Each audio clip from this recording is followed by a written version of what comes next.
Dieu.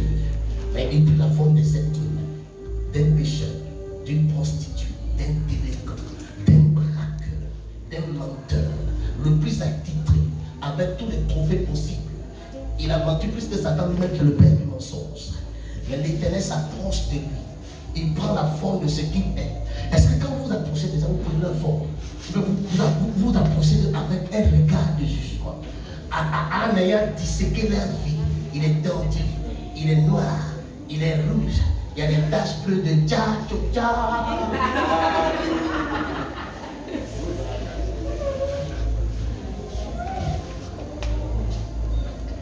Si quelqu'un rentre ici aujourd'hui avec douille, avec tatoué partout sur son corps, il a des piercings dans son nez, dans sa bouche, c'est toi qui es Dieu qui va le transformer.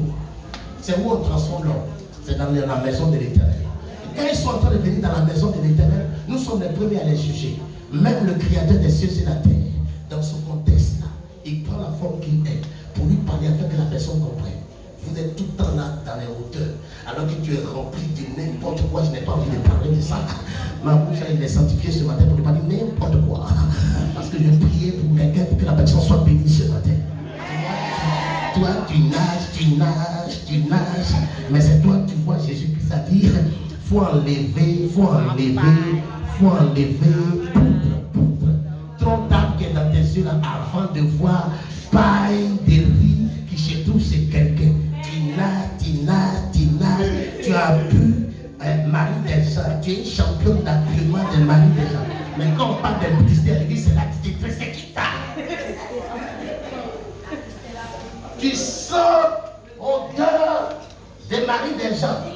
Mais il y a une fille qui a commis impudicité avec gaspillage, il n'y a pas de loi là-bas, c'est légal. Parce que c'est n'importe quoi. Il n'est pas marié, les deux ne sont pas mariés. Eux au moins, c'est impudicité. Mais toi, non seulement tu es dans leur poche, tu manges marier des enfants.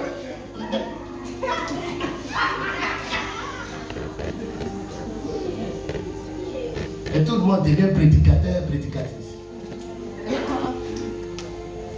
Et quand il vient à l'église, qu'il dit pas à quelqu'un, frère, si tu as combien tu vas dans l'enfer. La personne qui fait ça, qu'il est en enfer. Mais il n'est pas venu ici, il est venu à l'église pour qu'on le sorte de l'enfer. Dieu là, il est devenu parce que il sait que ce qui dépend de sa vie a été déjà écrit. Pourquoi Satan n'a pas retenu la main? Parce que Dieu a dit, tu vas entrer en enfer, tu vas sortir de là. Quelle que soit la forme, tu vas entrer, tu vas sortir.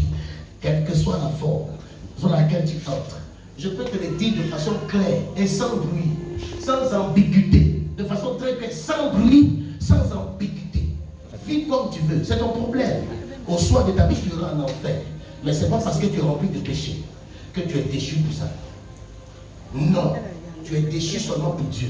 Mais même dans ton déchu de Dieu, là, tu domines sur Satan, sur ses démons. Aucun sorcier ne peut te tuer. Dis-moi bien, Amen. Vous ne vivez pas déjà, il faut vous dire quelque chose, vous ne répondez pas Amen. Vis mal, tu iras en enfer au soir de ta vie. Mais moi je suis en train de dire, voici comment les temps deviennent le temps. Regardez, il y a un jeune qui vient d'égorger encore une femme au nord ici. Oui, il y a 3 jours, il y a 2 jours comme ça. Je ne parle pas du petit garçon de 14 ans. Quand on dit qu'il a égorgé la femme de son papa, parce qu'apparemment, ce n'est pas sa maman.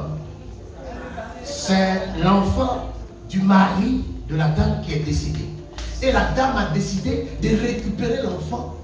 Et l'enfant vit avec elle. Apparemment, on dit que l'enfant est un peu toc-toc. Mais comment cet enfant-là, si on dit qu'il est toc-toc, il a 14 ans, écoutez, même s'il se trompe, comment il est parvenu à égorger 2 personnes sans que ces personnes-là se débattent? Et il a été prouvé que les femmes-là ont été droguées. Si c'est un enfant qui... Comment il a réfléchi pour faire ça?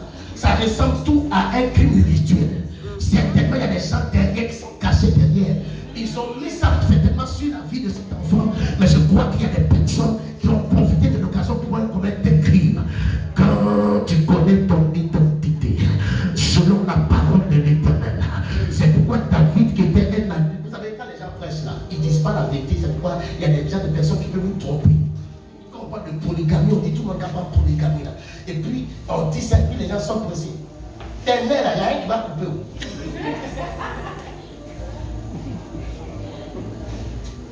Quand ça va couper là, là c'est déjà coupé.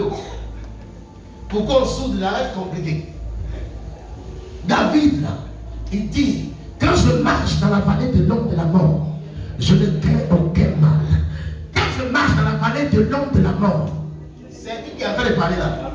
Un homme déchu. Qui est en train de parler là? Un adultère chronique. Qui est en train de parler là? Frère, tellement il est mauvais. L'intelligence que Dieu lui a donnée, il prend ça pour tuer Marie de quelqu'un pour récupérer sa femme. Non, mais il est mauvais. Mais il marche dans la vallée de l'ombre de la mort. Il ne craint aucun mal. Je n'ai pas pensé que David a dit l'Éternel est avec moi. Ah! On peut être mauvais comme ça, puis l'Éternel est avec toi. Tu vois là, ne vous étonnez pas que vous vivez mauvais et qu'il y ait des miracles dans votre vie. Parce que Matthieu chapitre 7, à partir du verset 21, verset 22 dit, au dernier temps, les gens viendront.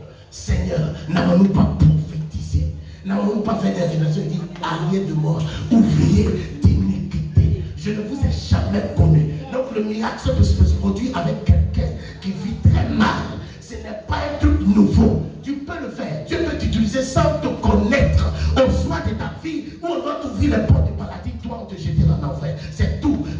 Alors, écoutez, si tu es un ouvrier d'iniquité, que tu es capable de chasser des démons, est-ce que Satan peut dominer sur toi? Dis-moi bien, pourquoi alors les sorciers vous tuent?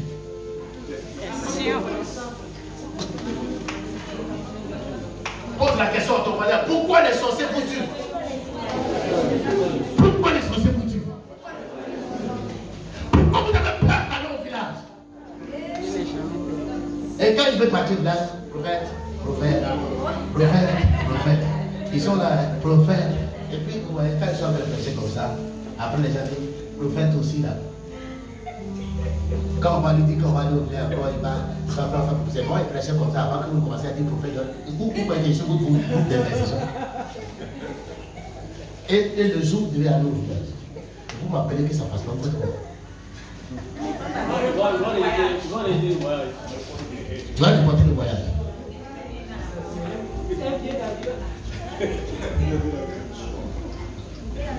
La première fois, je suis monté dans l'avion. Et mesdames et messieurs, je vais voyager. Je vais voyager. Je ne savais pas que c'était comme ça. Quelque chose à la terre. Il commence à rouler. Mon frère. Et c'est pourquoi on dit attachez vos ceintures. Quand le truc fait, pourquoi on dit là-bas? On dit attachez vos ceintures. Les hôtels sont venus. Et puis on était dans un truc bizarre et un ivoire. Mon frère. Quand le truc a soulevé son nez comme ça, pendant que le pinet derrière est à terre là, il essaie de payer pisser sur moi. Ben, il y a des gens qui sont déjà montés dans l'avion, qu'on n'entend pas que c'est un musulman. On la part. Ce qui se passe dans l'avion, puis on quitte à l'aéroport, quand on vient, puis on se dit les dangereux, vous voyez comme ça. On a l'air de prendre le souffle. C'est pas dangereux, c'est pas on est vertigé. Moi, j'essaie de voir mon frère, appelons là. Quand ça a monté comme ça, il y a un si chaise là devait être découlée là.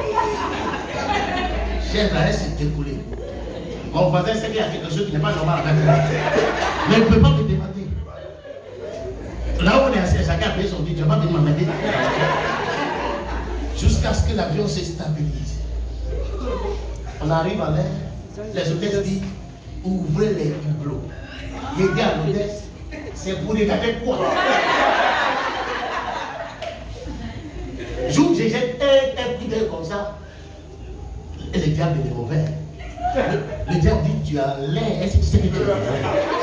Regarde, tu es au-dessus des nuages. Hein? Imagine la distance au-dessus des nuages. Ah, et sur la surprise, il commence à trembler. Et dit, les êtres me disent, oh God, God, il est en train de trembler dans l'avion. Quand il a entendu ça, il dit Dieu, est-ce que tu es obligé de te moquer de moi? Il y a un problème sur lui que tu viens. Et c'est comme ça qu'il me comporte avec vous. Vous venez à vos problèmes, vous expliquez, vous êtes traumatisé. Et vous voulez que je pleure. Vous savez, Moïse a commencé à pleurer quand Israël était dans les problèmes au bord de la mer. Moïse, Dieu a crié sur Moïse. Qu'est-ce que tu fais là, Moïse? Tu fais quoi? Lève ta main sur l'eau, coupe les trucs, parce que tu es en train de pleurer aussi toi aussi. Elle est papa. Papa. Tous ceux qui font ça, regardez-moi bien, comme vous êtes en train de faire ça. Ils sont en train de lire ma Bible. Quand tu vas finir de pleurer, ce que tu as dit, tu me dis. Il y a qu'à quitter chez moi à la maison. Il n'a pas encore payé ma facture d'eau, facture d'électricité. Mais ils sont en train de doubler sur moi. Il n'a pas encore payé. Et si assis là, pour vouloir t'aider, t'as dit, papa, t'avais 2 jours, il n'a pas mangé. L'homme a dit, tu parles, ça fait 2 semaines, il n'a pas encore mangé. Non, on n'a qu'à se parler, frère. Mais tu viens me dire, papa fait prier pour moi d'y aller manger. Moi, avec 2 semaines, il n'a pas encore mangé.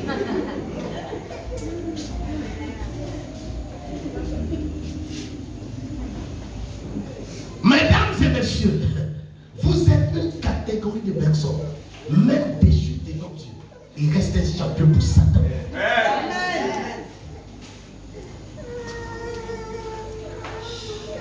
Dis-moi bien Amen. Amen. Dis-moi bien Amen. Amen. Dis-moi bien Amen. Amen. Dis, je reste un champion pour Satan. Tu n'as pas bien parlé. Dis, je reste un champion pour Satan. Dis, je reste un champion pour Satan. Tu peux faire plus fort que ça. Dis, je reste un champion pour Satan. Regardez, les sorciers, on dit cette fin d'année là, les sorciers se lèvent. Les sorciers se lèvent. Les sorciers se lèvent. Les sorciers se lèvent.